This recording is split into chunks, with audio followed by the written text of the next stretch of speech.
Hey, welcome to Stat 479, Lecture 7. So today we're going to finish our discussion on exponential family distributions, in particular, talk about some general properties which are really useful. And then we're going to talk about mean and natural parameterizations, which are kind of different ways to look at exponential family distributions. And then we're going to finish with how it kind of ties, like one way that it ties back to statistics, which is maximum likelihood estimation for exponential families. And we're kind of covering this in the general context of generalized linear models because exponential families are a key building block for that. And generalized linear models are a very kind of widely used and useful tool in multivariate statistics. So this is one of the few lectures where we're going to be completely univariate. So we're really here talking about univariate exponential families. I mean, there are notions of multivariate exponential families, and we will see one example of that in this course. But we're going to focus largely today on univariate exponential family distributions because it's actually these univariate distributions which are the fundamental building blocks for generalized linear models. So let's just recall, what we introduced in the previous lecture, which was the notion of natural parameter exponential family. So the definition of an exponential family distribution was that it had this specific form. So it belongs to a natural parameter exponential family. The use of the term natural parameter I'll go into in a little bit more detail in today's lecture because there's really two ways you can parameterize an exponential family distribution.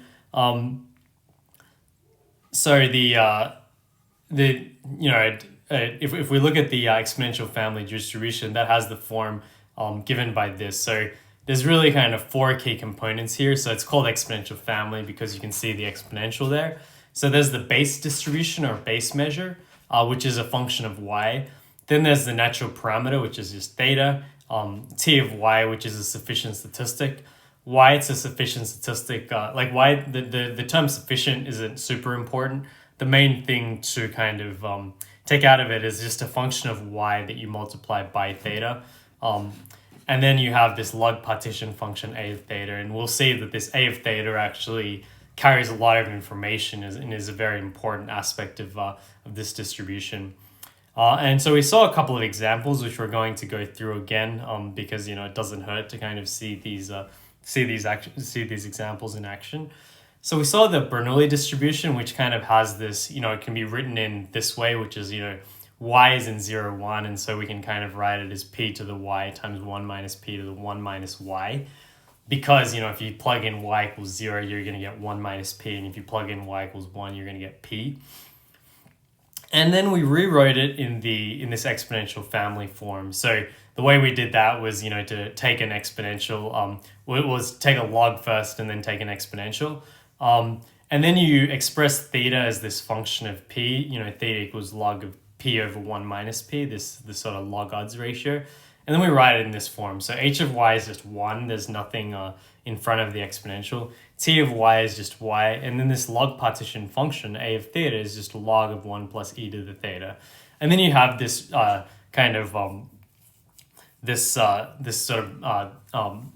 this correspondence between the parameter theta, which is the natural parameter, and this parameter p. And we'll kind of talk about this a little more later. And so we know that theta is log of p over 1 minus p, the log odds ratio, and p is 1 over 1 plus e to the negative theta. And one thing to note here and why this natural parameter form is very useful is that p is in 0, 1, whereas theta is in negative infinity to infinity. So the fact that theta has an unrestricted range is really useful for generalized linear models because you kind of don't have to worry about restricting the range of your covariates xi and beta, and we'll see how that's useful when we use when we talk about generalized linear models in the next lecture. The other example that we saw was let's use.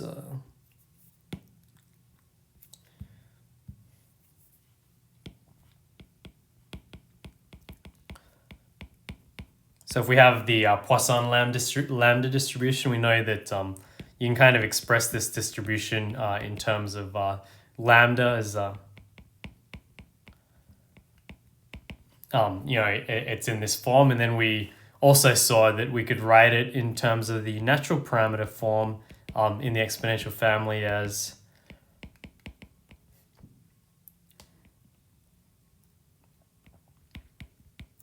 okay, so we have that this is our h of y, our base measure, our base distribution. Once again, we end up with t of y equals y, and then we have that a of theta equals e to the theta. And once again, you can kind of see that, and we derived this before, that we have that this relationship between theta and lambda. And once again, you'll notice that we kind of have this restriction that lambda is in 0 to infinity, but on the other hand, theta is in negative infinity to infinity. So we have this unrestricted range here. And we're going to see one, I'm going to go through one more kind of example here.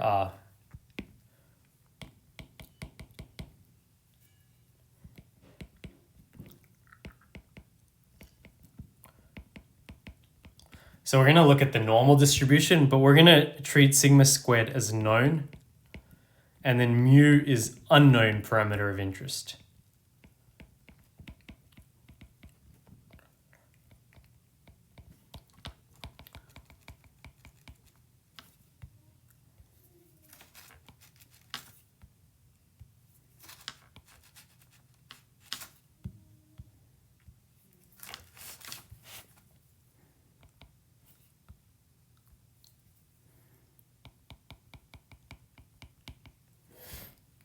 Okay, so whenever you see sigma squared here, you can treat it as a constant. So we know that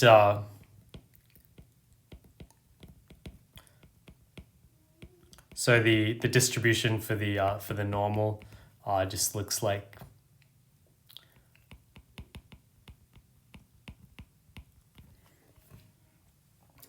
this, and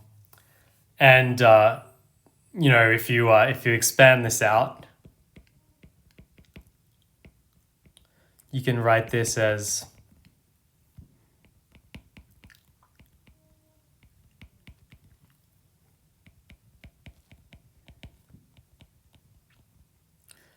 okay, and so if we wanted to kind of break this up into the exponential family form, we see that things kind of work out pretty nicely here.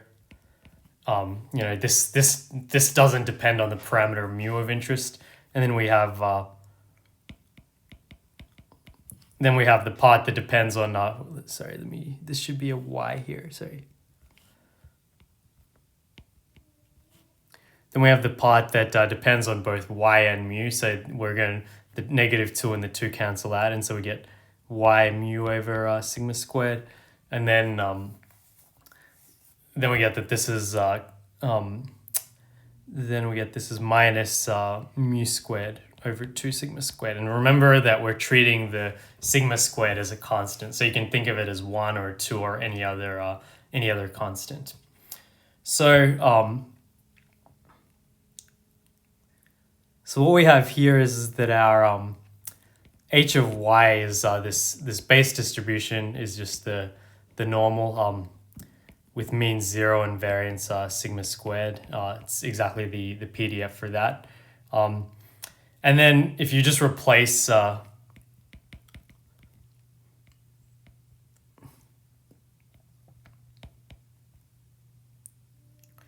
then so all I've done here is just replace theta with all I've done is just replace mu with theta because it's already kind of in this form. So this is your sufficient statistic here is y over sigma squared, and then your log partition function here is theta squared over 2 sigma squared. Okay. So let me just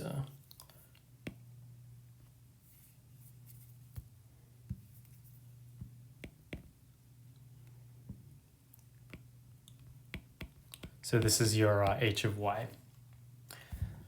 Okay, so and one thing you'll notice here is that your theta here is just equal to mu. Okay, and so your theta here is just mu, and a of theta is theta squared over 2 sigma squared, and t of y is y over sigma squared. So this is one of these rare nice cases where the mean and natural natural parameter is just equal to the original parameter you're interested in mu. So and notice again here that mu, the mean was negative infinity to infinity, and the range, and then the range of theta is also negative infinity to infinity. So in some sense, you didn't need any transformation to make sure that the range was the full range. Okay, so now let's look at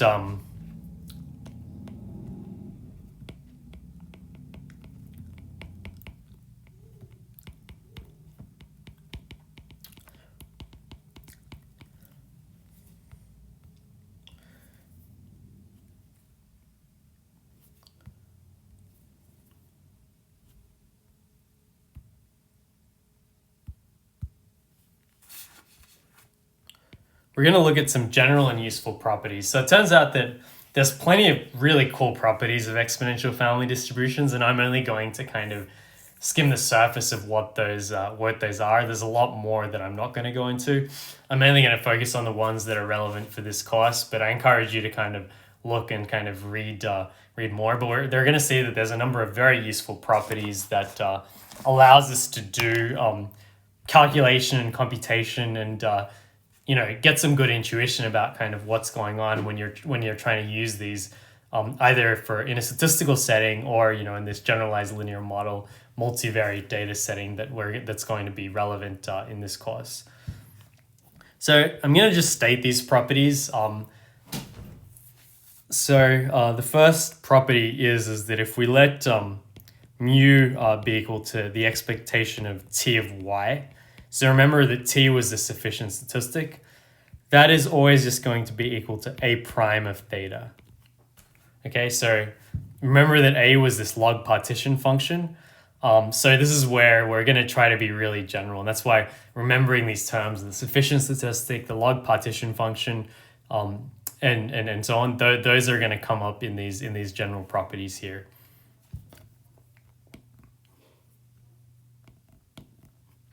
The second property is if you're interested in, say, the variance.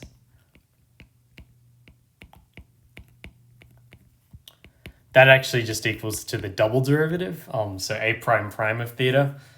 And then the third property, which is actually related to the second, is that a of theta is strictly convex.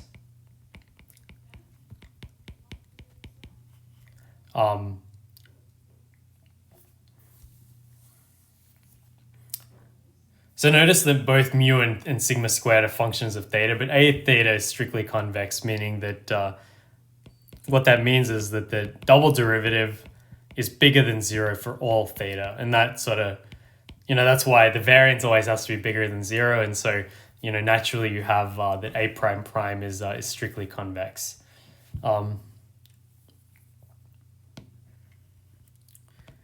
So proofs are technical exercises in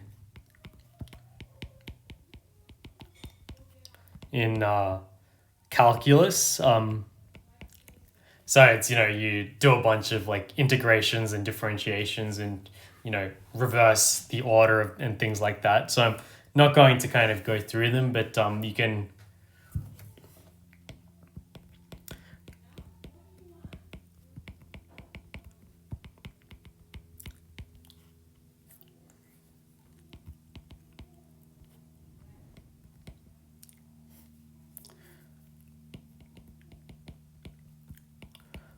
So from various sources, it's easy to find proofs. I mean, you could actually look up Wikipedia, and I'm pretty sure you could find the proofs there. But any sort of notes on exponential families, there'll be these proofs for why properties 1, 2, and 3 hold. But the main purpose of them in this course is actually kind of using these properties. So let's kind of see, these properties in action for the various examples that we've looked at already.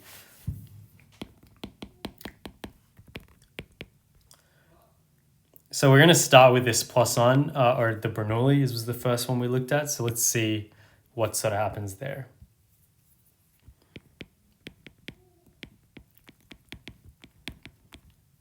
So remember that for the Bernoulli distribution, we had that T of y equals y. That was our sufficient statistic. And then we also had that a of theta was equal to log of 1 plus e to the theta. And then we had this relationship theta equals log of p over 1 minus p, or p equals 1 over 1 plus e to the negative theta. Okay, and so let's look at the expectation of T of y according to property 1 should be equal to a prime of theta. So let's take the derivative that we have here. So that's going to be e to the theta, because we take the derivative of what's inside, over 1 plus e to the theta. And notice that that's exactly equal to 1 over 1 plus e to the negative theta, which is equal to p. So that's kind of exactly what we'd expect. The variance of T of y according to our set of properties is if we take the double derivative a prime prime of theta, that means we have to differentiate we have to differentiate a prime of theta again. So we're going to it's easy to kind of write it out like this. So we're going to take the I'm going to use this notation to say we'll take the derivative of that, and so that's going to be equal to, so using the product rule, you just differentiate them one at a time. So you're going to get e to the theta, and then so that's where you just differentiate the first term, and then when you differentiate the second term, you're going to get that this is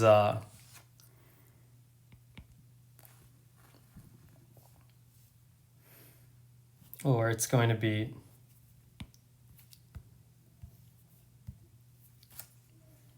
minus e to the 2 theta, 1 plus e to the theta to the negative 2. Okay, and so you can kind of rewrite this as 1 plus e to the theta squared, and this is going to be e to the theta 1 plus e to the theta minus e to the 2 theta, which is 1 over, or it's going to be e to the theta over 1 plus e to the theta squared. And so you can see that this just becomes e to the theta over 1 plus e to the theta times 1 over 1 plus e to the theta. And so this is exactly just equal to p times 1 minus p. And so that's kind of exactly what you expect. So e to the theta over 1 plus e to the theta is the same as 1 over 1 plus e to the negative theta, which is p. And this is just 1 over that. So we get exactly what we expect there. And we've already kind of calculated this this double derivative. So a prime prime of theta here is equal to e to the theta over 1 plus e to the theta square, e to the theta squared. And we can see that that's always greater than 0 since e to the theta is greater than 0. And 1 plus e to the theta squared is always greater than 0. Okay, so that just kind of verifies that sort of verifies the all of the properties for the Bernoulli distribution. We're going to do the same for the Poisson, just so we get really familiar with this. This is also going to be in the second homework, so you should hopefully be very, very comfortable with this. So for the Poisson distribution, we have this relationship that lambda is equal to e to the theta. So theta is equal to log of lambda. And then when we write it out, we again have t of y equals y, and then a of theta equals e to the theta. So for property 1, e of t of y, which is just e of y, is just going to be a prime of theta, which is the derivative of e to the theta, which is very conveniently e to the theta, which is equal to lambda. So we know that lambda is the expectation of y for a Poisson random variable. Similarly for the variance of t of y equals the variance of y, which is a prime prime of theta, which is again e to the theta, which is lambda. And so that's also, we know that that's correct, the variance. So we know that the Poisson lambda random variable has a mean of lambda and a variance of lambda as well. Now we've already calculated this this double derivative. So a prime prime of theta we know is e to the theta, which is greater than 0. So therefore, this is going to be a strictly convex. And remember that what strictly convex kind of implies, which we'll talk about shortly, is that if the derivative is 0, then that means that that's kind of a unique, if a function is strictly convex, if you get a 0 derivative point, then that's a unique minimizer of that function. And then finally, we'll look at this this third example, which is y is normal mu sigma squared, and this is where sigma squared is a constant that's known. So there we have that theta is equal to mu, so we have this this kind of nice relationship, and then you have t of y equals y over sigma squared, or is it 2 sigma squared? Let me check. It's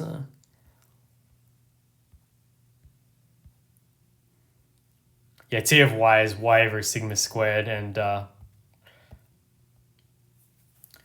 of theta equals theta squared over 2 sigma squared. If we look at expectation of t of y, which is the expectation of y over, sorry, this is sigma squared. Let me make that clear.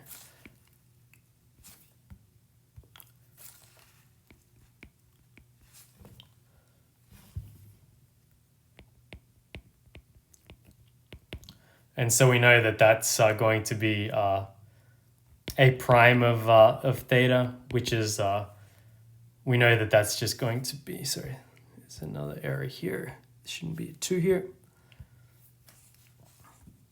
That this is just going to be theta over sigma squared, and so this is just mu over sigma squared, which we already know. You know, since we know that the expectation of y is mu, so therefore the expectation of y over sigma squared is just mu over sigma squared. The variance of t of y is the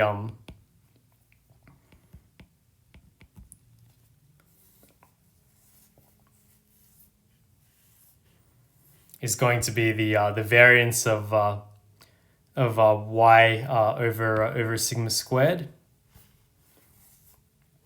And so that is equal to a prime prime of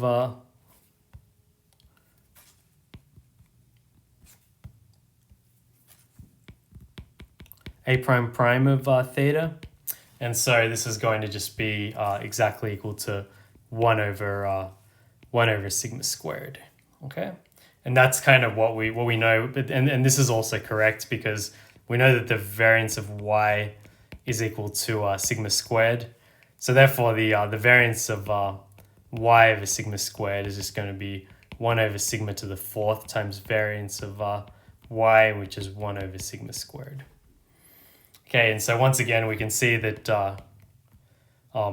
a prime prime of theta is actually just equal to a constant, which is 1 over sigma squared, and this is always greater than 0 since sigma squared is greater than 0. So therefore, once again, we can say that A is strictly convex.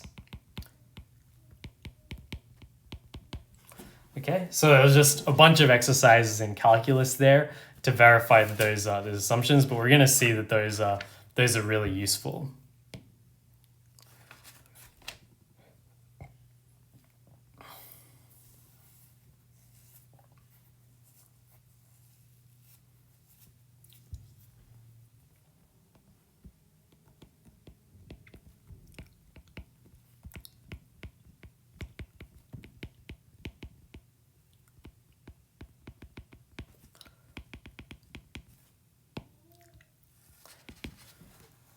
The next thing I kind of want to talk about is just like kind of explaining these two different like in some sense, we started with the Bernoulli Poisson and normal in one form, and we kind of got another form in terms of a natural parameterization. So if we let mu equal to the expectation of t of y, this is referred to as the mean parameter. Okay, and then we know that theta is the natural parameter.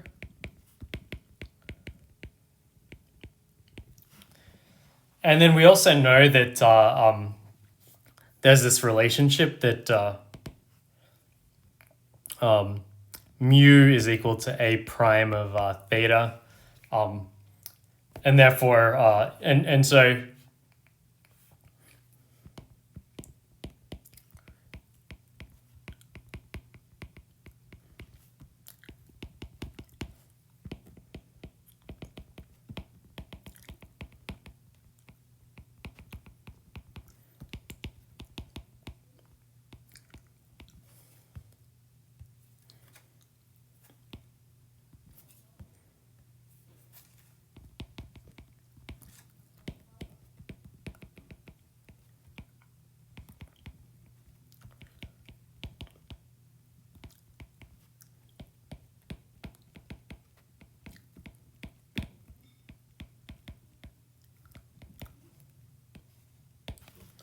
And so we're going to again see this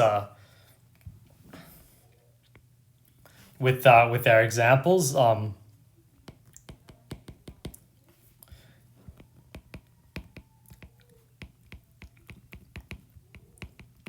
So here we actually know that P is equal to E of Y here, and that we have that T of Y is equal to Y. And so we know that we can express our distribution as P to the Y, 1 minus P to the 1 minus Y, or equivalently, it can be written in kind of exponential family form as exponential of y times log of P over 1 minus P. And then plus log of 1 minus P. So this was in mean parameter form. And then we can also know that we can express it in terms of the natural parameter. So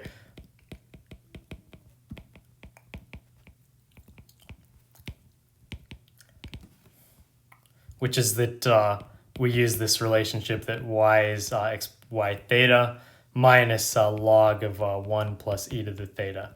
And the reason I'm kind of just expressing these two parameterizations is that just to kind of like help you get your head around the fact that, it seems a bit odd that we started with the Bernoulli and the exponential and the Poisson in terms of one parameter, and yet we're writing it in terms of another.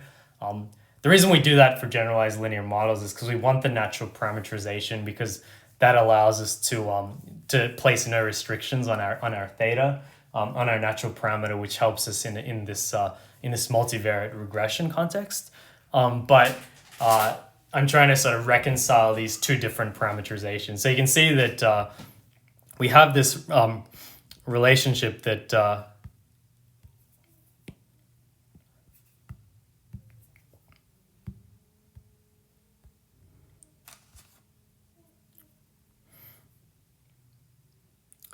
we have this relationship that theta equals log of p over 1 minus p, and then p equals 1 over 1 plus e to the negative theta, which is equal to a prime of theta.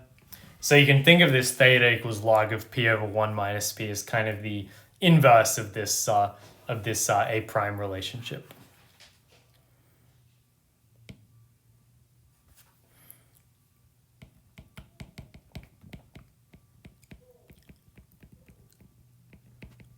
For the Poisson distribution, we have lambda is equal to e of y, and then t of y equals y. So in fact, lambda is the mean parameter. So lambda is the mean parameter.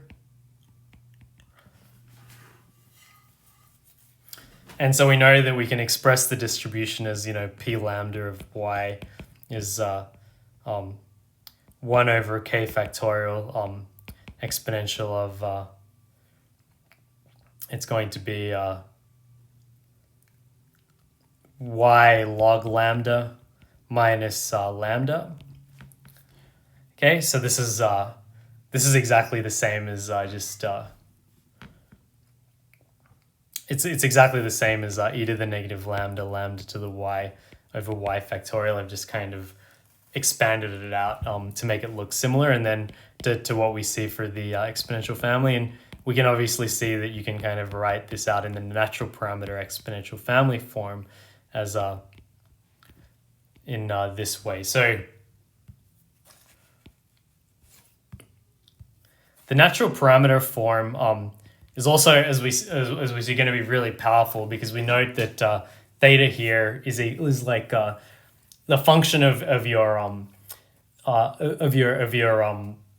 measure is actually like the coefficient of your y inside is theta, which is just kind of a linear function as opposed to this log lambda, and that's going to be really important from a computation and optimization point of view. And obviously we have this relationship that theta equals log lambda, or lambda equals e to the theta, which is equal to a prime of theta.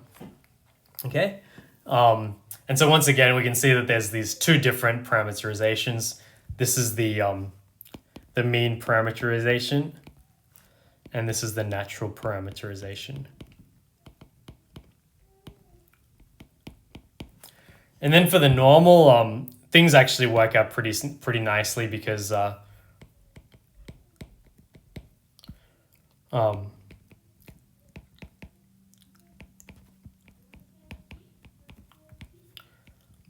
sigma squared known constant.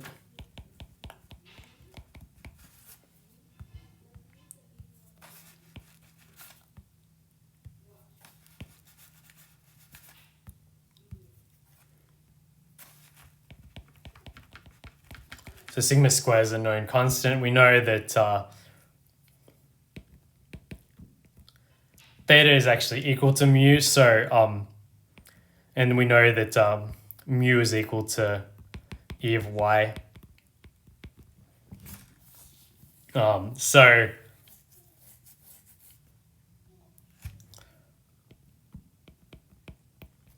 mean and natural parameters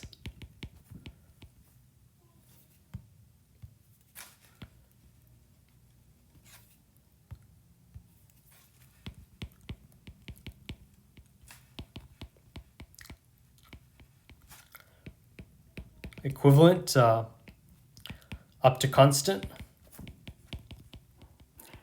And we know that we can kind of express this this distribution or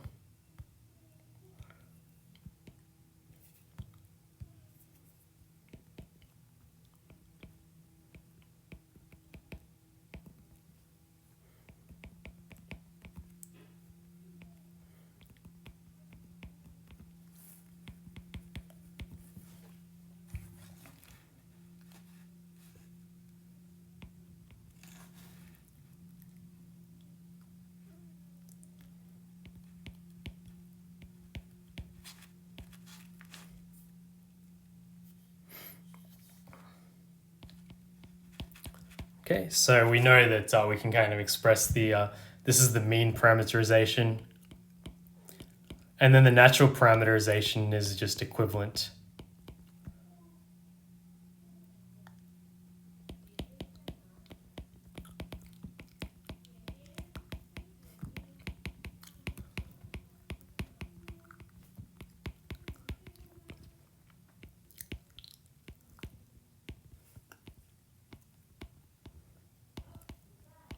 Okay, so this is a case where the mean and natural parameterizations are equivalent. So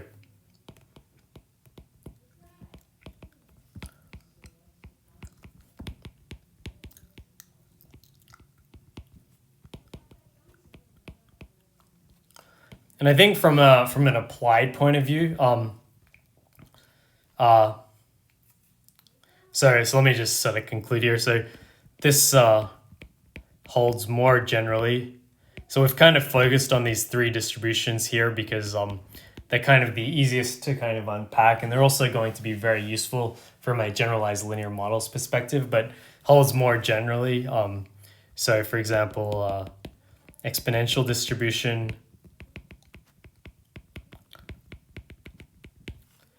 binomial, geometric. They're all examples of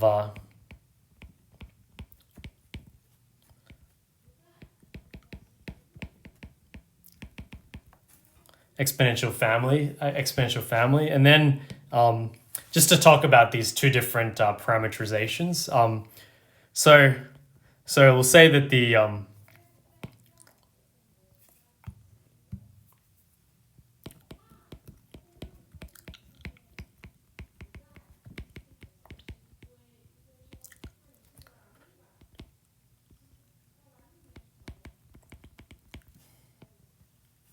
so the mean versus the natural parameterization. So mean parameter is more intuitive usually, since we know that mu is equal to e of t of y. So that's why for example, p in the Bernoulli distribution actually means like the probability of success. Lambda in the Poisson kind of means the the average rate. So it often has is more intuitive and so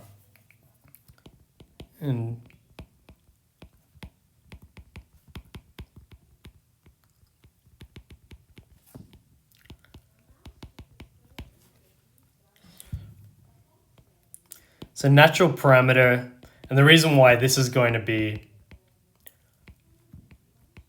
the natural parameterization leads to, I'll say often, to unrestricted theta.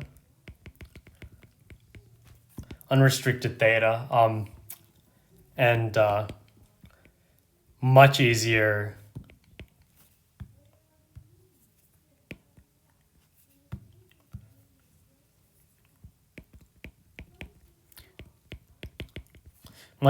computation or optimization. And the reason why, in a nutshell, is because if you're doing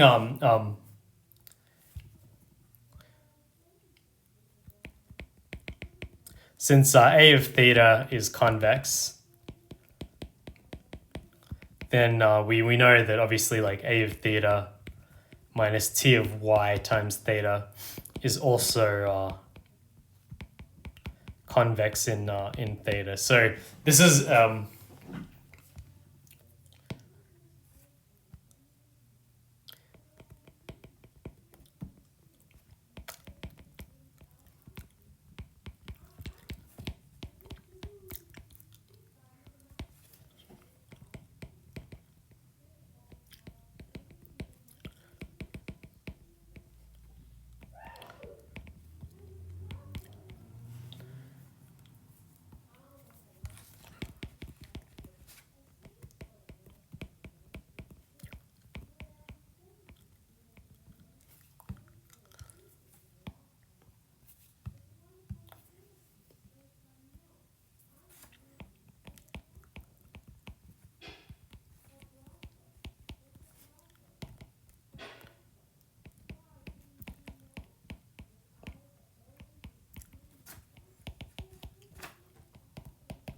So, because of these two reasons that we have, almost no restriction, typically no restrictions on the domain of theta, which is going to be very useful from a generalized linear model perspective.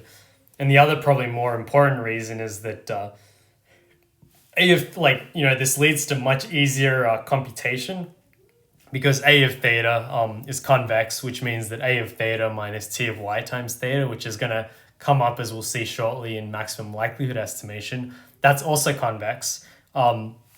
Then this lends to kind of easier calculations and computations.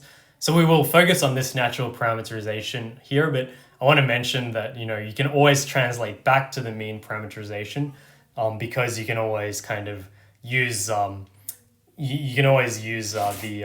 this relationship that mu equals a prime of theta. Now we're going to kind of illustrate that point about natural parameterization by looking at maximum likelihood estimation.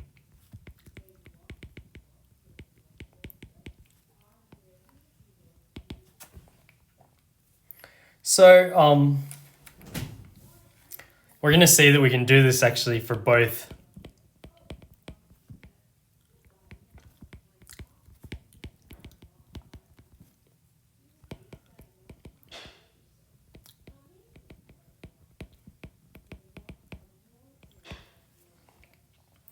Okay, so the setup here is we have y1, y2 up to yn. Again, we're being univariate in this lecture. We're gonna go back to being multivariate in the next lecture. That's going to be distributed according to p theta of y given. We use this notation.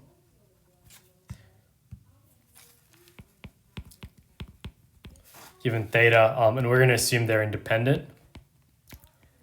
Okay, and so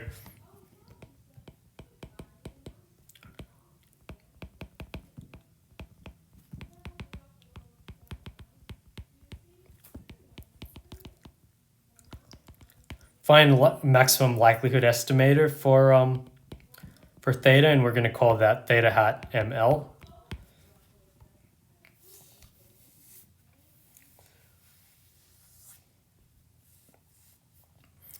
And so what we can, the way that we do that is, as we know, is that theta hat ML is the maximum likelihood estimator. So we maximize over theta, product I equals 1 to n of p of yi given theta.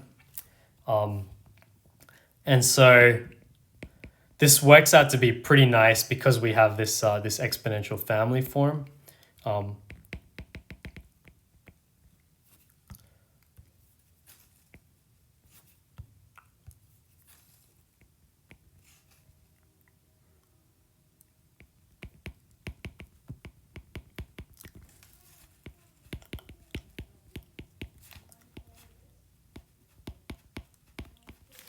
Okay.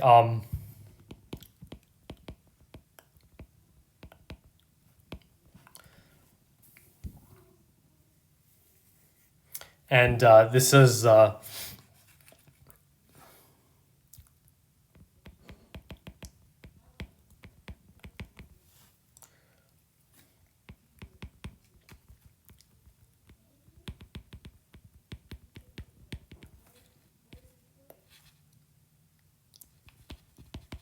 so here, because we know that.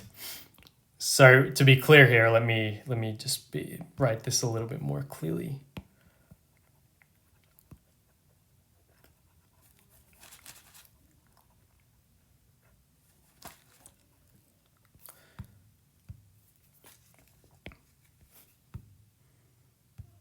So we can these are constants with respect to theta, so ignore.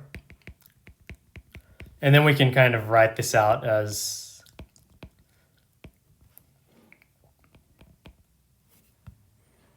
then it works out very conveniently because the product kind of gets taken inside as a sum. So this becomes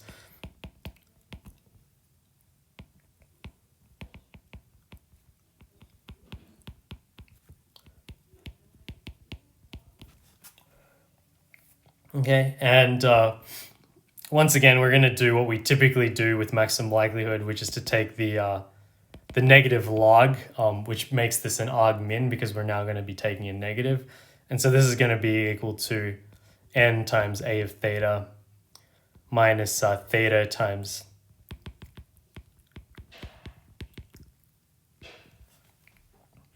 and you can kind of rewrite this as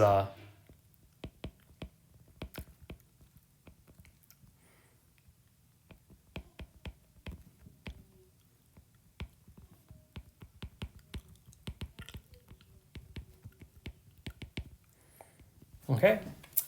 And so notice, to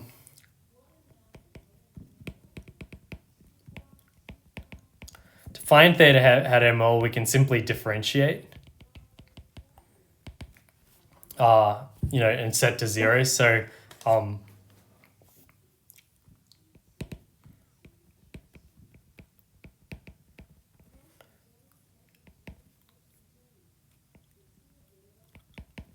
and the theta inside disappears.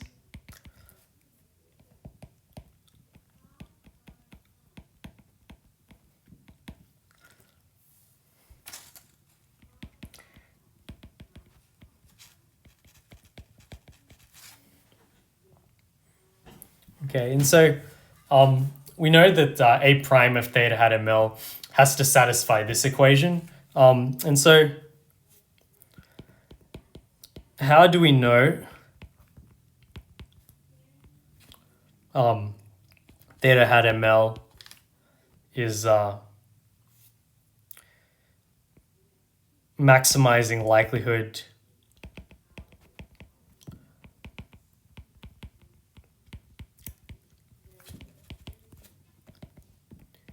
is unique? And this very simply follows by, since A is strictly convex, then we know that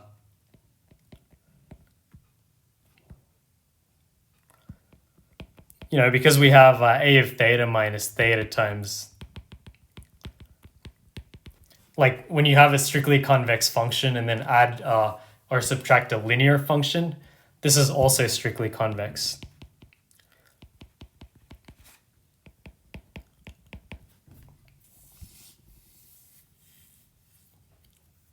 Okay.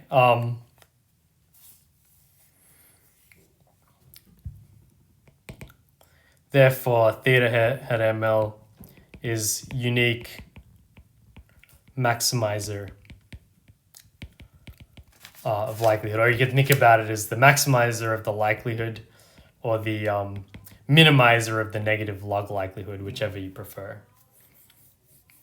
Okay, and so that's pretty cool, and that's why the natural parameterization is really useful here, because we can only say that because we know that A is strictly convex. So this wouldn't hold if we were looking at the mean parameterization. But the other kind of cool thing to notice here is that we have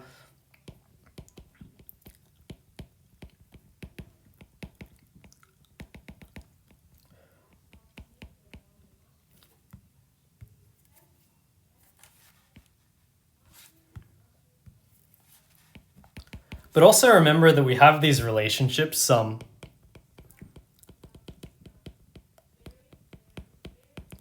We know that mu is equal to expectation of t of y.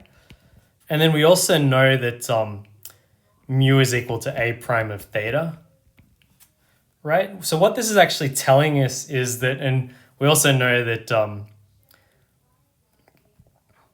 what this implies is that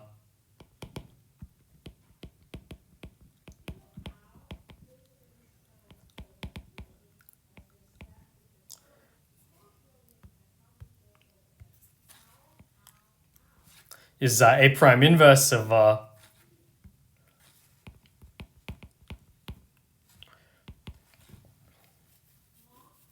so we know that the mean estimate's actually what you'd expect, which is this is just kind of the sample mean with respect to t of y. Okay, so what this actually means is that we know that this basically just means that we can say that mu hat ml is equal to this, which is this is also the method of moments estimate. Moments estimate for mu. So therefore we actually have that method of moments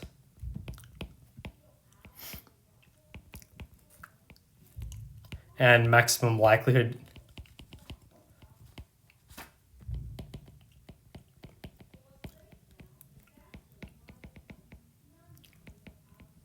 estimate for mu and theta are equivalent and satisfy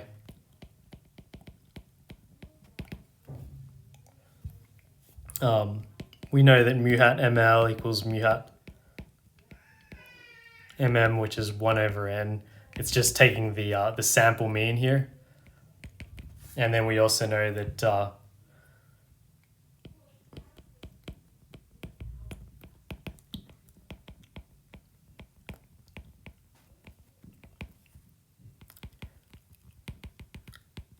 so to get the maximum likelihood estimate for theta hat, or the method of moments, you simply calculate the mean with respect to this sufficient statistic t, and then take the function a prime inverse. So let's see this in action with some examples.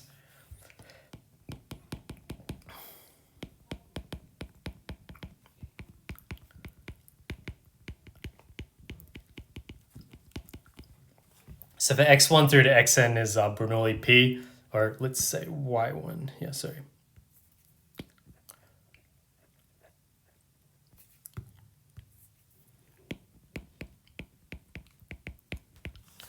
And we're assuming independence here. We know that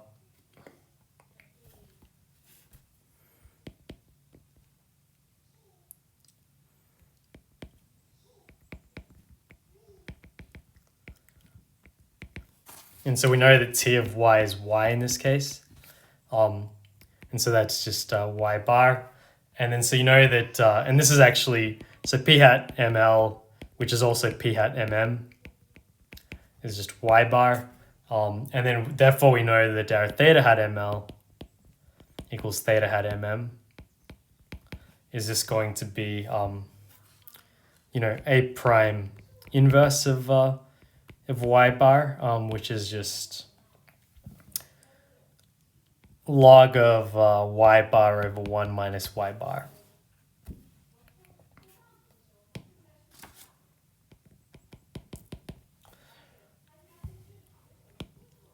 So we can actually do these calculations in closed form, which is pretty nice. We'll see that we won't be able to do that when we go back to generalized linear models in the next lecture.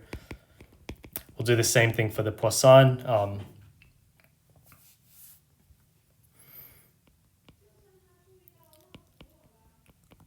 So we know that lambda is equal to e of y here, and t of y equals y. And then we also know that a of theta equals e to the theta, and a prime of theta equals e to the theta. And so we know that lambda hat ml, which is lambda hat mm, we get this nice closed form solution, which is just y bar. And so therefore theta hat ml equals theta hat mm is just the log of y bar, because we just invert that e to that exponential. And finally, for the normal,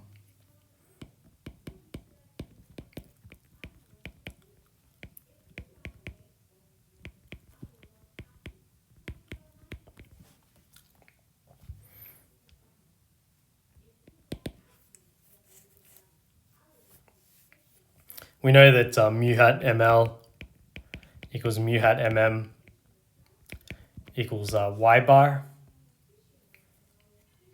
And therefore, we also know that theta hat ml equals theta hat mm equals y bar, since we have that theta equals mu. Okay, so we've in some sense like maybe not come up with a new set of estimates in a way, because the sample mean is a pretty standard set of estimates, and again, everything that we've said is for univariate distributions. But what we've done is kind of, for this class of distributions, which is this natural parameter exponential family distributions, we've actually shown that if you're just looking at kind of the maximum likelihood estimate for these univariate distributions from n independent samples, you can just use the the standard sort of method of moments, maximum likelihood. The method of moments and maximum likelihood kind of end up being the same. And so just as a precursor to the next lecture, this was kind of a deep dive into exponential families, because they're going to be so crucial for this topic on generalized linear models, which gets us back to multivariate statistics. So this will be sort of a precursor to what we cover in lecture 8. So to get back to GLMs, what we have here is that remember that our data here is so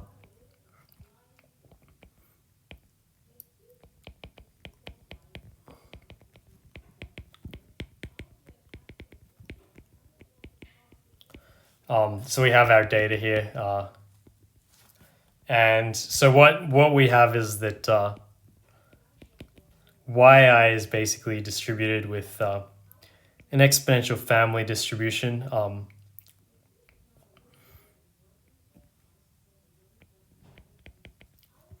Given so the parameter here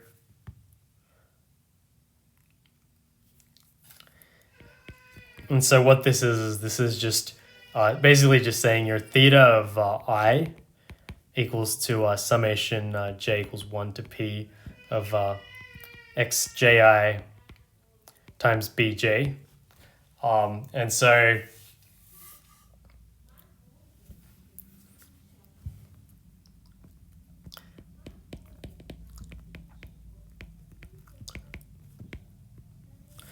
remember, these are univariate distributions, but this leads to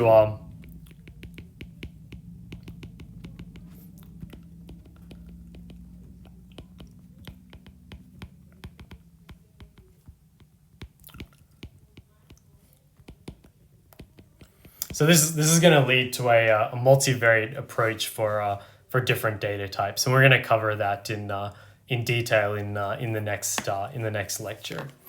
Okay, thanks very much for your time, and have a good rest of your day.